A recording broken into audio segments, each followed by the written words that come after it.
ఎప్పుడు ఆడోళ్ళు నైన్టీల గురించేనా? మన మగోళ్ళు నైన్టీల గురించి పాడవు. ఏళ్ళ పాటలు తమ్ముడు, మన మగోళ్ళ మందు గురించి మనం పాడుకోపోతే మన మీద డ్యామేజ్ అయిపోదు అన్న. వేసుకో. కష్టం వచ్చినని కళ్ళు కొంపకెళ్తాడు, బాధలు ఉన్నాయని బ్రాంతి షాపులు ఉంటాడు.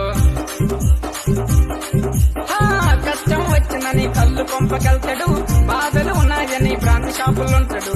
పిల్ల పడిందని పార్టీలు నిర్ణయిస్తాడు, మోసం చేసిందని దేవదాసు అవుతాడు.